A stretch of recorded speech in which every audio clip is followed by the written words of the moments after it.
could get us kicked off here. So my name is Christopher Head, solution consultant with Palo Networks. I've been here for about 3 years. Prior to this role, I was a Palo customer for about 5 years. In that role, I was also the IT director for a research laboratory, and I have my hands on a lot of different technologies, obviously cybersecurity being one, but everything across network stack, server storage, everything you would expect in a research environment. But eager to leverage that experience and those skills as part of this presentation today. And I'm Dave Mantell. I've been here similar to Chris about 3 years. Prior to my time at Palo Alto, I was working in the embedded space, working with healthcare providers like Boston Scientific, Medtronic, ResMed, and others, building iconic applications in the healthcare space, as well as a network and telecom background. Before I was a consumer of AI, and now here I'm at Palo, and we're here to talk about how to safeguard it for all your usage, as well as maybe consumption purposes. So with that said, Chris, I'll pass it off to you. All right, let me share my screen here and we'll jump right into it. All right, so we just did the speaker introduction, so I'm going to skip past this. Kind of just jump into the agenda real quick here. So we're going to go through a review of the modern threat landscape. We're going to talk about ways that Palo Alto Networks uses AI in our products and solutions. We're going to be going over how we use AI to enhance our threat detection. Going to be doing a little talk around safe AI adoption, and then wrap up with a demo around AI access management. So with that, let me jump right into the beginning of this. And before we get into the kind of meat of the presentation, I did want to spend just a minute or so talking about our cybersecurity platform at large. I know our origin stories are rooted in firewalls and network security, but we are much more than a firewall company, and we are operating in a lot of other security domains, including SOC operations and securing cloud workloads. And I feel it's important to kind of convey that, given that a lot of organizations kind of see us as a firewall shop, but as you can tell from this slide, we have a lot of breadth across the various security domains. And if people are familiar with Palo, you know us as providing a very robust and capable platform on the firewall side, and we're doing just as good kind of work on the other products that we are on the firewall side. So again, I invite everyone, if they're interested, to look at some of our other products. I think it would be well worth your time, but I think it's important to kind of look at the full scope of capabilities that we have here at Palo Alto Networks. But with that being said, let's jump into the core piece of the presentation. So I'm going to start with the discussion around the modern threat landscape. And I always like to start these discussions with a little bit of history, because I think history is a good predictor of the things that are coming in the future. And I feel that, I've been in this industry for about a little over 25 years now. And some of the changes that I saw going through from a security side about 15, 20 years ago are very similar to some of the paradigm shifts that we're seeing now when it comes to network security. So kind of talking about, network security 20, 25 years ago, so it was reasonably straightforward. You had your data, your users, your applications all sitting within your four walls.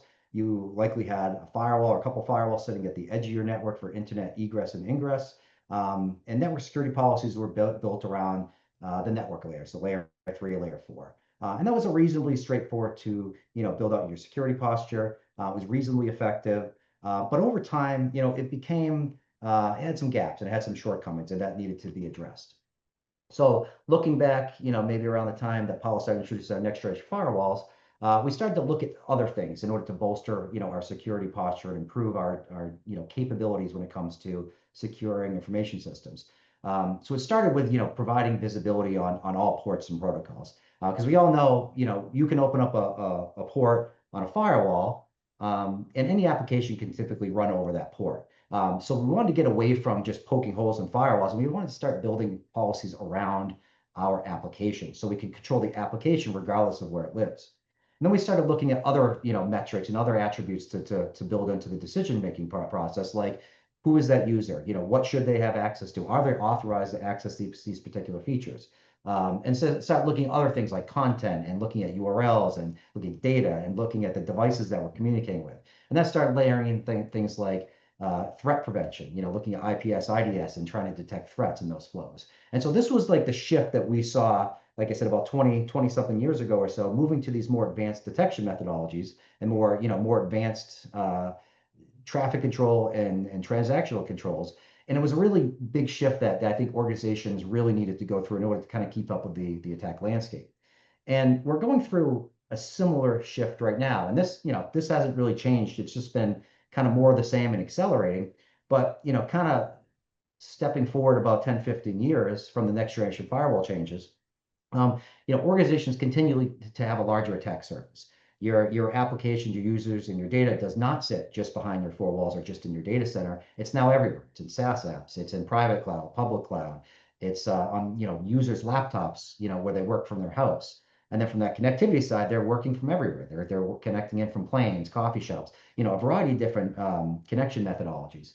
And when you combine all these different hosting locations with all these connection methodologies, your attack surface really explodes, and it makes it very difficult to have holistic security across the stack.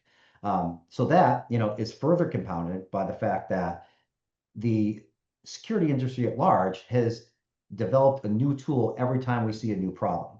So that approach, may work in a short period of time, maybe 5, 10 years, something like that. But over the long term, it's just not a scalable approach to maintaining security. You can't just keep throwing a new tool every time a new problem comes up, because eventually that becomes a disservice to your ability to maintain your security posture, an ability for employees to keep up with the threat landscape and be able to be knowledgeable of those tools. So it really creates a lot of complexity around that side of the security stack.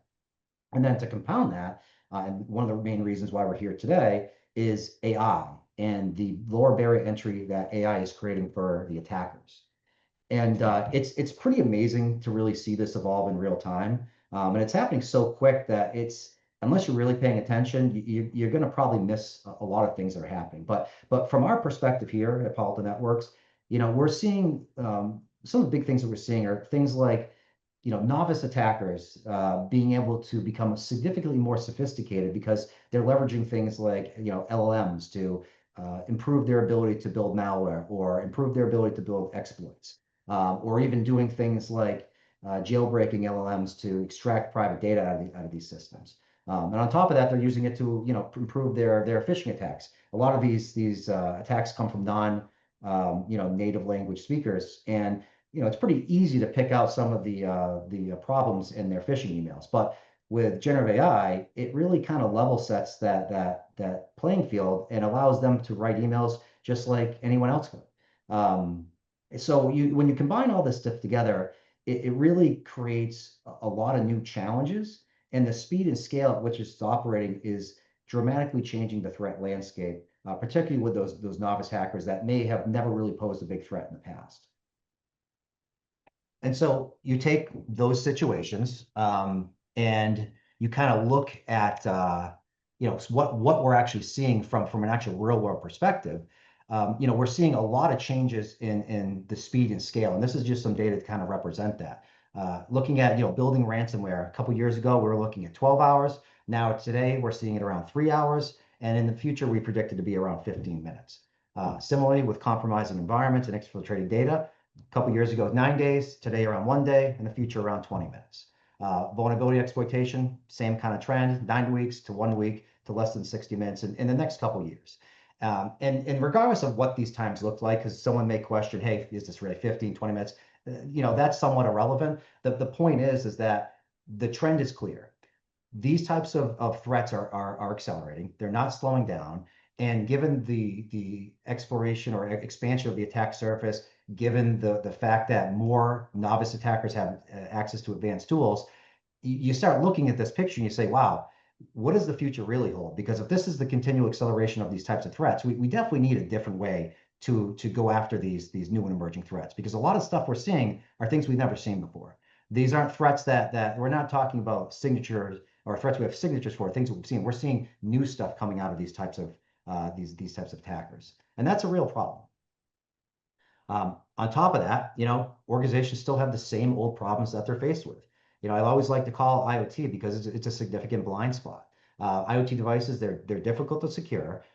They're riddled with vulnerabilities. They're have unpatched or unpatchable OSs. Oftentimes have default credentials stored in them that nobody wants to change or has not changed.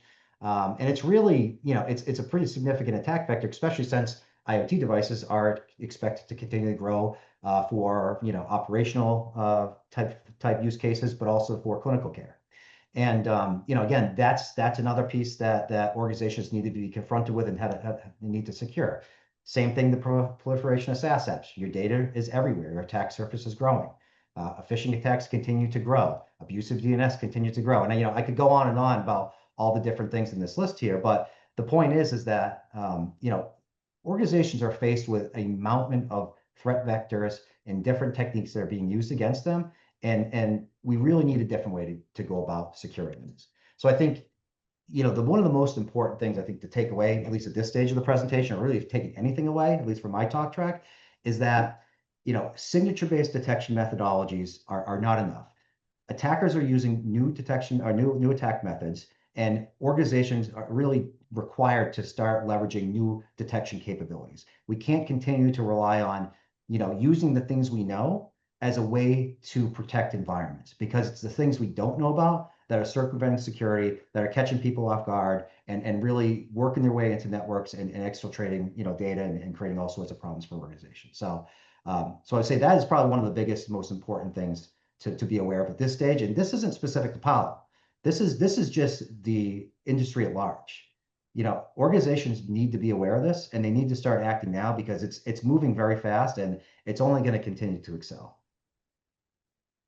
All right, so I'm going to pause there with on the doom and gloom for just a moment. Want to take a second to kind of baseline some of the terminology and some of the products that we're using, and kind of provide some light over how we leverage AI, how we view AI, and where we're kind of leveraging it in our products. And we'll kind of get back into some of the capabilities in just a moment here. So what is precision AI? So precision AI, I would say it's closer to align to a marketing term, but it's more in response to the early iterations of AI, where it was notoriously inaccurate, had hallucinations, was unreliable, and so on and so forth. So Palo Alto Networks' response to that problem was to define AI systems that are precise in their function. Meaning, if we're going to use AI to detect threats, then they need to be accurate and consistently correct. If we're going to use AI, in any other operation, do like data correlations or alert stitching, we need to make sure that's correct. So precision AI is our response to that. From the cloud delivered security side to our inspection services, we have 4 different main services that we use that have AI built into them. They're threat prevention, wildfire, URL filtering, and DNS security. Now, from a nomenclature perspective, I always like to map back the industry terms, because sometimes if you're not a Palo customer, you may not be aware of what these products do. But think of threat prevention as your IPS. Think of wildfire as a sandboxing solution, URL filtering as web content filtering, and DNS security to secure your DNS channel and address other DNS abuses. And then on the AI adoption side, we have a few different tools to help organizations safely adopt AI. AI Access Security helps organizations adopt, third-party AI like LLMs and things of that nature. And then we have security posture management and runtime security to address building your own AI models within your organization.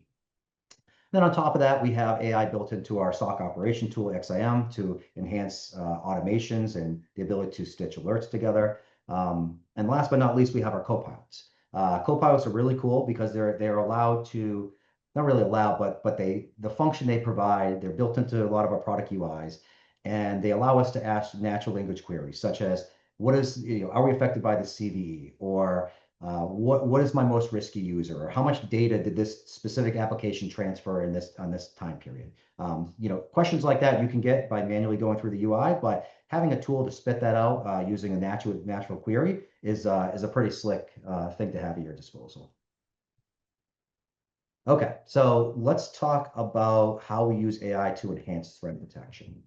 So when we, started to look at the attack landscape and realizing that we need to enhance these models to start being better at detecting the unknowns, we started looking at some key tenets of that process. And the key tenets are, it must be done in real time. There's really no value in a security solution that takes 5 or 10 minutes to provide a verdict. You can't have a user going out to a website, or going out to download a file and having it take 5 or 10 minutes to provide a verdict. That just doesn't work in business operations, clinical care. It's just not going to work. So it has to be done in real time. Another key component is that we have to make sure that it's continually evolved. It's continually updated, through iterative processes to make sure it's aligning with the threat landscape, whether that be through direct intervention with developers or it's through some self-learning models. But the point is that it has to be continually evolved and trained to make sure that it's accurate in the sense of it's addressing and identifying the threats that we're seeing today. And then last but not least, it has to be done consistently. And in my mind, there's not many ways to accomplish this, because if you have a $500 firewall that sits in a small office, it needs to provide the same security outcomes as a $1 million firewall in a data center. And the only real way that, like I said, in my mind, to do that is to extend the power of the cloud using its computational and other resources to provide the inspection capabilities using those AI models as an extension of the firewalls in your environment to start doing that dynamic detection analysis. And that's really key here because, without having consistent outcomes, it just doesn't work. We need to make sure that every firewall that's inspecting traffic produces that ability or has that ability to produce those outcomes from a detection perspective. And again, it has to be consistent. And we do that by extending the power of the cloud to those firewalls and having it act as an extension of that infrastructure. So our response to that was building our Precision AI bundle. And essentially, it's the 4 subscriptions that I talked about earlier, where we're detecting, like I said, threats in real time, regardless if we've seen them or not. If there are payloads that users are downloading, again, we're able to detect threats that we just haven't seen, or payloads we just don't have a hash for. And again, it's delivered consistently everywhere. And when you combine all those services together, they're intended to address attacks at every stage of the attack lifecycle. So let's say a phishing email comes into an inbox, user clicks on it, goes to a phishing page. At that point, if it's identified as a phishing page, whether it's something we've crawled and we've seen before and we have an entry in the database, or it's a phishing site that we've never seen before, and maybe there's a capture page taken from it, so we can't scan it with a web crawler. Regardless of what that threat looks like, we're able to identify that and block that in its tracks, for that initial access. Moving further with that example, if a payload gets downloaded that we've never seen, we hash the file, we've never seen it before, we'll egress it out to the cloud for inspection and provide a verdict back down. Command and control, and as well as lateral movement, we'll use threat prevention to identify those threats. So if you have segmentation firewalls, we'll be looking at lateral movement and detecting threats in those internal transactions. And again, for the command and control side, we'll stop command and control traffic if we detect it, egressing the network. And then on the data exfil side, we're using DNS security and our next generation CASB to help control the data that's going, in and out of, in the DNS channel itself, as well as going to our SaaS applications to avoid abuse of data exfil in those apps. So with that, I know I just kind of gave you guys a lot. I'm trying to move a little quickly here, but I think the Q&A is open. If there's any questions about this, feel free to ask. I'm going to pass this part of the presentation off to Dave, and he's going to start talking about safe AI adoption, and then we're going to move into a demo shortly after that. So let me stop my screen share real quick so Dave can jump in. And Dave, the show is yours. Thanks, Chris. Great job, as always. So I'd like to build on top of Chris's introduction to AI and see how we at Palo have developed tools to help you, our customer, identify them, build with them with safety, as well as how we've used AI within our architecture to continue to provide safety and security for our customers. Business applications today are utilizing AI in various formats. Copilots are probably one of the more easiest ones to explain to customers if you've used them 365 or other applications of similar. Copilots help the customer maybe do a task, figure out a skill set that they may not be familiar with. Help desk, fraud detective applications. These are just multiple examples where AI has been implemented in an application to assist the customer. I think probably many of us are familiar with the shopping assistance AIs. Where you're in an environment such as Amazon or Target, and all of a sudden you get a little pop-up that says, how can I help you with a purchase? So whether people say that they have overtly use AI as part of their day-to-day, I think it's pretty safe to say that AI has proliferated throughout both the personal and the business landscape. We at Palo believe that there's a couple of major pillars to think about when you're securing AI. Number one, and this is very similar to our zero trust approach, track and monitor.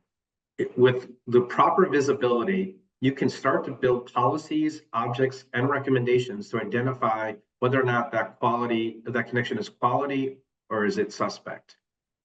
Within that journey, for folks who are developing applications, is another area where you really want to be mindful as you start to create those building blocks. How do I inject security within that and the entire environment itself, and to monitor it as it's actually currently deployed? So as you've built these environments, you have to understand that there are areas of risk. And here, we're able to offer tools to help you manage those applications as they are being deployed and are being run real time with your customers. And then the last, and certainly not least, piggybacking off of what my good friend Chris mentioned, we are using AI ourselves to work with to help our customers protect against threats, day zero attacks, DLP issues, and others. All of this provides a comprehensive secure solution for you to manage your environment from a end user perspective, a build perspective, and a day-to-day security perspective. So, as I mentioned, there's three major areas. One is employees accessing Gen AI services. We're going to go into a little bit of detail there. How you are building Gen AI applications. And this is very popular in the healthcare space right now. Chris and I work with major hospital providers in the Northeast, and we see a lot of application use cases where they're using AI to assist with doctors, nurses, clinicians, as well as radiologists to be able to do a task in a timely basis or even perhaps an enhanced basis. And then last and certainly not least, how are we using AI to combat AI? Today, you can literally spin up an AI tool to provide either a threat or, more importantly, to assist in a negative experience to a customer. We here want to utilize our tools, our great cloud delivered security services, our SOC enablement, as well as our cloud enablement capabilities to actually combat AI with AI. So let's go into a little bit more detail about how our three major solutions accomplishes those goals. From how do users access applications, I'll go into detail about how our AI access security provides visibility as well as real-time recommendation and policies to secure that environment. I'll be talking about our AI security posture management to talk about the authentication element for those customers building AI applications. Does a particular user have a heightened level of administration that they shouldn't have, only perhaps a read-only? And from those environments, how do you monitor those environments while either actively accessing that or even while the customers are not accessing those applications? So data at rest is a concept. Last and certainly not least, you may have seen our Prisma AIRS AI runtime security application, which literally is monitoring those applications as they are being deployed and in active run with our customers today. I'll be covering each of these in a slight more detail in the slides to come, but I wanted to be able to show you some of the names of the applications as I continue to explain them. As I mentioned before, AI first requires a level of visibility and controls that really provides the users an understanding along the life cycle. And this could be an agile type framework for any type of InfoSec concerns. But first and foremost, visibility, whether it be through your endpoint, whether it be remote access in our secure access service edge, whether it be in line with the firewall, let's help the customer first understand what's happening. What applications are they seeing? How do we categorize them, which I'll go in a second in detail, and then understanding that what can be done from an application perspective. Very similar to our Applepedia database, which has tens of thousands of applications. We've extended that to our Gen A application environment. When we have visibility, we then recommend our customers to refine their InfoSec policy. Many times when Chris and I are consulting the CISOs, DXO types within our organization, they either are about to or are thinking about a new way of inhaling AI, whether it be we don't do it, we're going to put guardrails around it, and everything in between. But once you're able to first have visibility, you then can say, okay, now that I understand my customers, where they're going, how they're consuming the tech, let's build policies that protect our customers from the more obvious things, exfil, inaccurate access, maybe threats as they come into our environment. Here at Palo, we're very excited about working with our customers to reduce their exposure. As Chris said earlier in our presentation, your attack surface continues to grow every day. I remember I used to have to go to an office Monday through Friday, sit at a queue, and sit behind a large firewall to access the internet and other applications. Well, today, and very common, you have hybrid and remote workforces that are accessing both public and private applications. So regardless of the location of that end user or asset, we need to be able to provide real-time security to ensure IP is stored and utilized in a correct and facile manner. After we reduce that exposure by limiting that, we want to establish controls. So we talked about visibility, we talked about reducing the exposure, and now how do we create policies that actually say, this is what a good connectivity to, an example, and OpenAI, ChatGPT. So when I'm accessing that platform, what does that type of communication look like? The heuristics of that application are unique to that provider. So we at Palo have over 21,000 plus applications that we've been able to put within our Applepedia database to help you understand when when you, your customers, create these policies, what does that look like? What user groups have access to that? What happens during your data filtering, your security on that? So those policies and recommendations and controls are the output of an understanding the visibility, creating guardrails, and limiting that exposure. Last, and certainly not least to us, a very critical part of any environment is how your SOC monitors the users. Perhaps that threat was born from an endpoint. Maybe it was born from a web session itself. Maybe a user was accessing an application created by AI. But your SOC needs to be able to create playbooks to identify where those threats, correlate those threats to multiple areas within your architecture, and provide mitigation to make it resolve. Introducing our AI access security. This is our first entree into the AI world, where we provide real-time visibility to what our customers are using. Whether that be a Gen AI app or other application use cases, we're able to provide visibility into how the users are accessing this. We find customers sometimes don't realize it, but they have extensions within their browser that are connected to an AI platform. This is an example of the comprehensive view that we want to protect our customers on all the data within their environment. More importantly, we're able to access this through simple clicks. I will open up the platform here in a minute, and you should be able to also understand really quickly how we're able to identify them, use our threat architecture to identify good and not good sessions, and provide remediation and controls within seconds. So let's go through the steps that we take with our customers. As I mentioned, first we want to be able to see these applications. What are we using? How are we using it? When are we using it? So first, to be able to discover where they are within our architecture. As mentioned, we've extended our Applepedia database to over 2,800 plus Gen AI applications within our environment to allow you, our customer, to create policies. I spent some time with some recent healthcare providers that said, okay, I'm going to put a policy in our web traffic.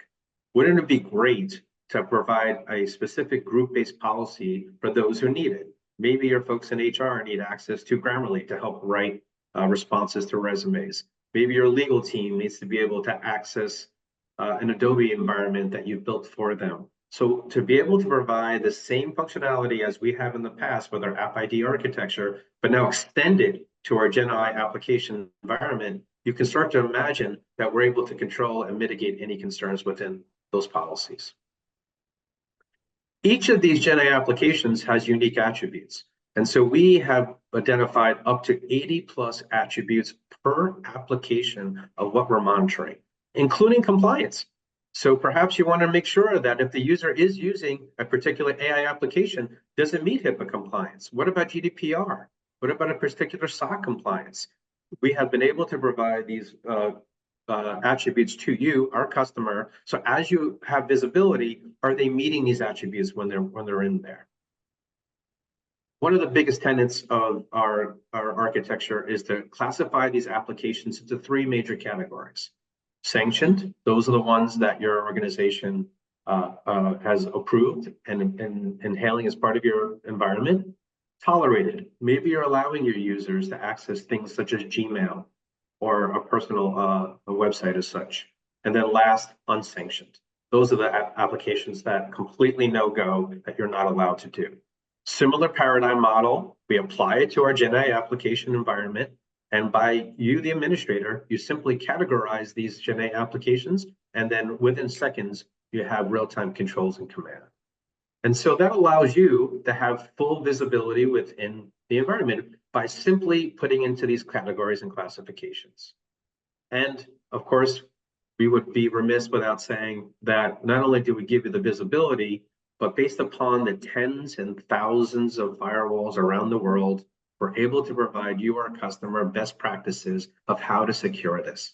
Many times our customers are calling myself, Chris, as a solution consultant for their environment. Well, what's the right way to do this? What do you recommend? The great thing about our environment is that it's at a couple clicks. You can identify very quickly how best practices can be applied to securing that unique application. One of the areas that I get nervous about when it comes to AI adoption is data access controls or exfil concerns.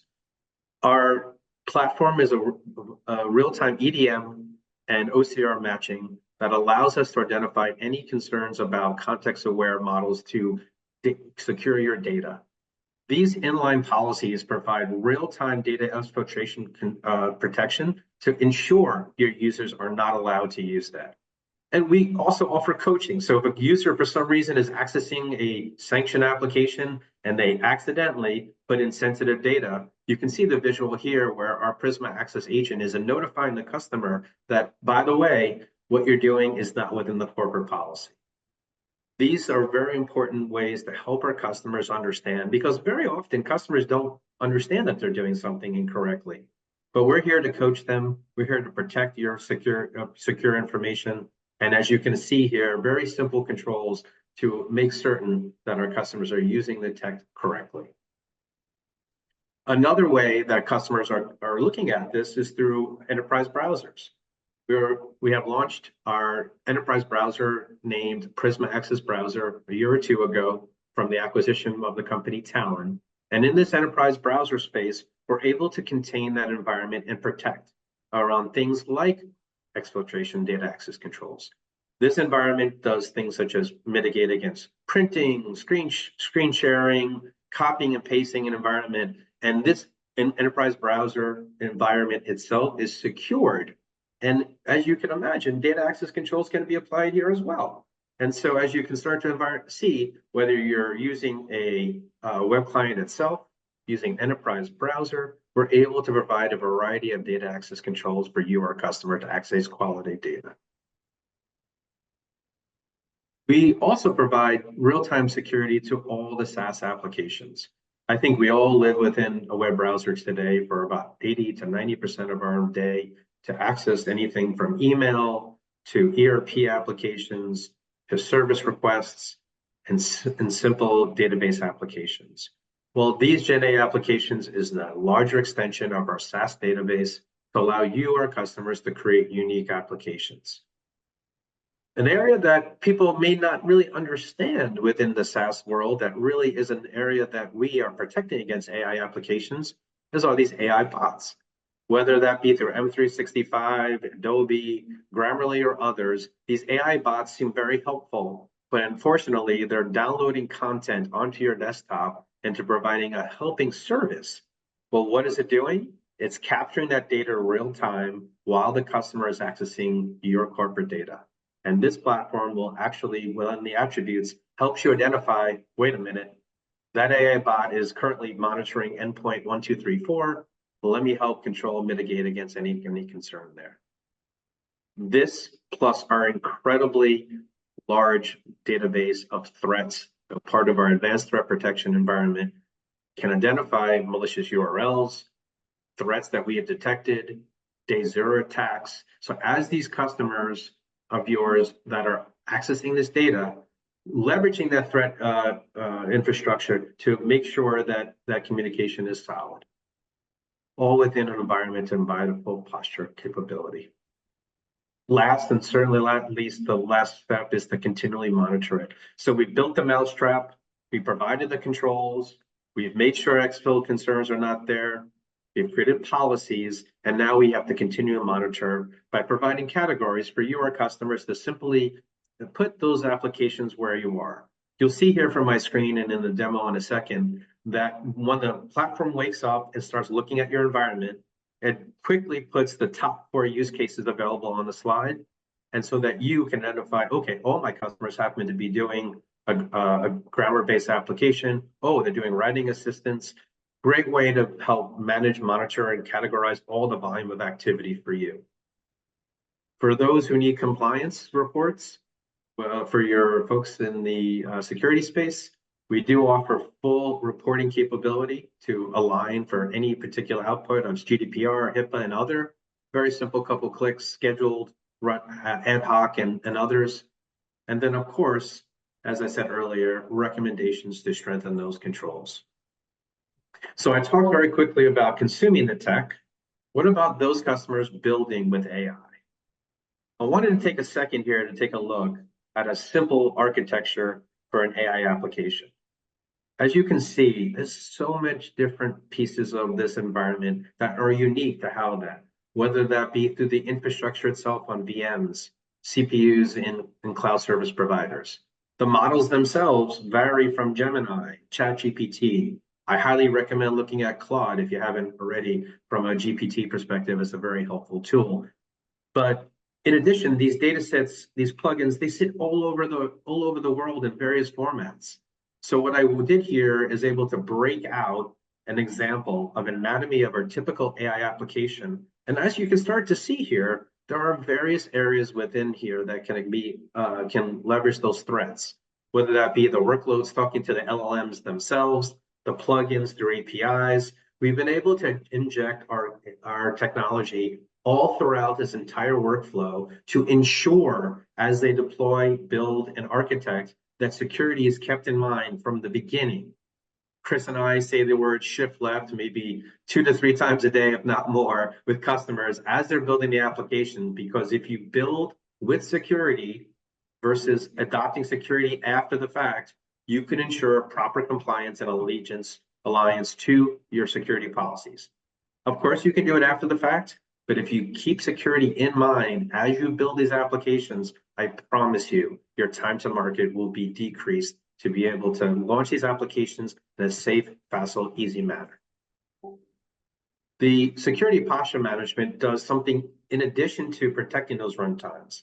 Your entire ecosystem gets identified, to whether it be the data sets, those agents themselves, or those agents have a heightened authentication scheme. Let me provide a real-time assessment to make sure that that's in line. Maybe this is publicly writable. You can see here as an example of a critical enhanced authentication scheme that could be something to mitigate real time. And more importantly, what do you want to look at first? So a prioritization schedule that allows you to take care of the biggest problems first, the second problems third, and of course the last. Here's a visual of our Prisma AIRS AI runtime security application that is able to provide a visual understanding of the data sets, the models, internet-based usage, the user's usage, all within your architecture. Within a simple click, I can identify where the risk actually lives, and more importantly, what are the ways that we need to protect that. So I've talked about how we're looking at applications. I've talked about how we're protecting those applications in our build, but I also want to show you how we at Palo are using AI across our portfolio to secure your communication. If you spend any time with us here at Palo, you've heard about our Unit 42 team, which spends all day and night with hundreds of engineers with tremendous cybersecurity experience. Those folks, of course, have data scientists and AI experts with them. So as they're looking at threats and models, they're able to get that level of understanding to add that to our threat database. More importantly, if you know if you know about how to build LLMs, the hardest part is to get data. We are leveraging millions of data points, tens of thousands of customer data every day, every hour. This telemetry from all these customers allows us to provide a good approach to the market about how to protect those assets. Through our platform approach, we're able to leverage AI to protect against threats, protect against DNS concerns, protect those IoT assets to make sure they're not able to go to the wrong places, as well as expose vulnerabilities. But unlike those point solutions, you can have a single platform to manage remote, inline, remote nodes, and IoT assets. Precision AI is our term internally of how we use AI to build machine language models, to create generative AI solutions, and to use this deep learning technology to help us protect against these threats. It is a difference, we say here, between 90 and 100% confidence for the response. Chris and I like to say we're using AI inline to protect those customers, to ensure an enhanced level of protection as you communicate and do their job. I think everyone in security will agree that either security is the problem or the reason why people believe something is not working. We're here to show you how we're here to help, protect, but more importantly, enhance your protection. And that goes across our entire portfolio, whether that be in our Strata part or the subscriptions that Chris highlighted earlier, our IoT subscriptions or DLP protection, our folks who do our cloud, Prisma Cloud, code to cloud platform, identifying what perhaps is hidden within your workload protections or your posture management. And then equally, in my point, very amazing revolutionary area of our portfolio is the SOC enablement. Using AI to identify real-time playbook creations, AI mitigation issues for threats, automation for SOAR, as well as threat intel. AI has a place within all of our portfolio to protect you, our customer, against threats and landscapes. But how do you as the admin use this? And that's through our technology called Strata Cloud Manager. If you spend any time in the past with us here at Palo, you might be familiar with our Panorama technology, which Panorama helps manage firewalls, SASE architecture, and such. We have built a cloud-based architecture that allows you to manage physical hardware, virtual containers, as well as our secure access service edge, remote access users, to provide access to internet, private, public, and SaaS-based applications, regardless of where the customer sits at home, a branch office, or HQ. I'm going to jump into the demo right after this and show you how Strata Cloud Manager is protecting our customers today. And as they say, let's go right into the demo. So I'm going to switch over to my Strata Cloud Manager environment. And as you can imagine, it's a very slick new UI that we came out to manage all your threats, all your access of IoT devices, all your end users. There's two ways of looking at this. I started out with the Gen AI view, but I could also look at a non-Gen AI view. But for this demo and this purposes, I decided to do that. And you can start to see how we have identified how the users are accessing all these AI applications, whether that be the users behind the firewall, the IoT devices themselves, as well as the remote nodes accessing these applications. Whether that be a high-level summary, how we're using our threats to protect those assets, what is the health as it pertains to that. But most importantly, let's take a closer look about AI access and see how that particularly environment protects you, our customers, and provides a real-time visibility that Chris and I were showing you earlier. On the AI Access Security plugin loads, you get a quick view of how many applications were identified, what users are accessing that, where were they? Were they in plugins? Were they the threats themselves that were detected? Or even what kind of data was concerning when we clicked there? In this environment, you can see the number one use case is Grammarly. So how do you write an application? How do you write an email to somebody? The second one is the GPT environment, OpenAI, Claude, Llama, and others. And you can see a very simple way of putting either sanctioned, tolerated, or other ways of categorizing that very simply from this one screen and one screen alone. Here, our Copilot is able to provide recommendations based upon how it's able to look at it. So let's dive in a little bit deeper into here by simply clicking on this icon, this link here, with this use case called Writing Assistance. Writing Assistant to me is one of the more popular ones. I know a lot of people use it for day-to-day usage. I know students, my daughter uses it as well when she's writing some of her homework assignments. And as you can see, very quickly, we identify the categorization that I mentioned earlier. I'm going to just quickly close it so you can see sanctioned, tolerated, and unsanctioned view of all the environments in this test environment. If I click on Grammarly as a tolerated application, you can start to see how I'm able to look at it a little bit more detail, what users were using it, what are the total threats that were identified and stopped during those communication, as well as what data was transferred and more data. Well, let me first also show you that, let me understand what's wrong with Grammarly. How do I know about it?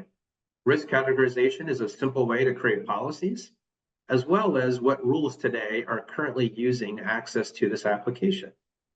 By clicking on View All Attributes, you can see what I referenced earlier, the 80+ attributes associated with this unique application that makes this something for you as the administrator to be concerned about. One of the things that I quickly like to show customers is the compliance. Let's see if the users are using it. Will I have pass a high trust certification? The answer here is no by the red line. Was it ISO 27018 certified? Yes, it is. So you can start to see not just the attributes of the session itself, I like to call the heuristics of the session, but more importantly, what are those attributes that we're watching? If I go back to the last screen, which is AI access, beg your pardon. You could then look again to see how we're looking at all these threats across the landscape. So this is how we talked about the users consuming AI and what they're doing when they're accessing those applications. I also highlighted how customers are building applications, and our Prisma AIRS, our AI runtime security, is able to identify your entire application landscape itself and where the threats may lie. Whether that be which users are accessing it. By clicking on this link, I'll see all the users accessing your assets, the models that you're building itself, as well as internet-based connectivity. We are soon to provide data sets and plugins, so we'll save that for next time. But if I clicked on the model itself, you can start to see, hey, very similar to before, what users themselves or applications are accessing the runtime security itself for which particular runtime environment that it's looking at. And each of these models itself provides identification and detail about all those things. If you recall, that application of the AI solution itself had everything from workloads, for data sets, for database connections, accessing internet resources. So it's a very complex application to be built.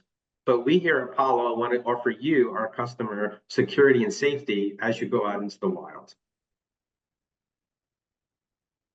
That being said, I wanted to be able to also say thank you so much for today's time. I don't think there might be some questions. Chris, do you have anything else you'd like to add at this time to this particular demo? Or do you think maybe look at some of there's one thing I would like to call out, and I think this is important for anyone, trying to wrap their hands around, safe AI adoption. Something that kind of clicked with me is, I think it's very easy for those AI plugins to get slipped into environments. And I think, if you want to put a gatekeeper up for LLMs like ChatGPT and block access, that's not terribly difficult to do. But let's say you enable access for a plugin for something that maybe doesn't have AI today, but then they start introducing AI.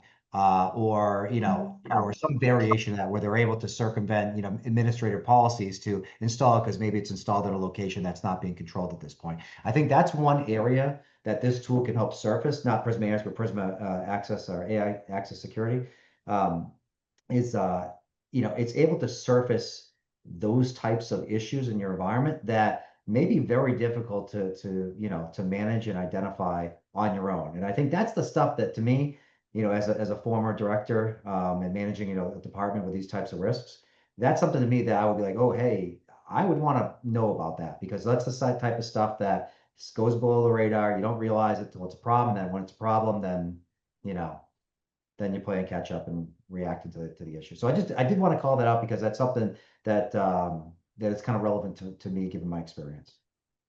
Excellent. Excellent point. Connor, do we have any questions at all from the folks watching the webinar? I'm not seeing any questions in the chat. If anyone has anything, feel free to add it, but also we can connect you if you're not already connected to your local account team. They're always a great resource for questions as well. Yeah. And just a quick recap on everything we covered. Dave, Chris, thank you for joining us today. We reviewed the modern threat landscape, right? The applications your users are using every day have changed, which has expanded the attack surface. To secure those changes, a lot of organizations have often added on disparate tools, which has created complexity and security gaps. And the last piece of this, that change is not only are your users using AI, attackers are utilizing it to increase the speed, scale, and sophistication of your attacks. So Dave and Chris did a great job of walking you through the ways that Palo Alto Networks uses AIs in our products and solutions to allow you to leverage AI to block more threats and speed up your threat detection and response, while also safeguarding your employee use of AI and any development of AI applications or agents you may have internally. Like Chris said, employees are using AI applications, and if they're blocked, they're going to find new ways to use it.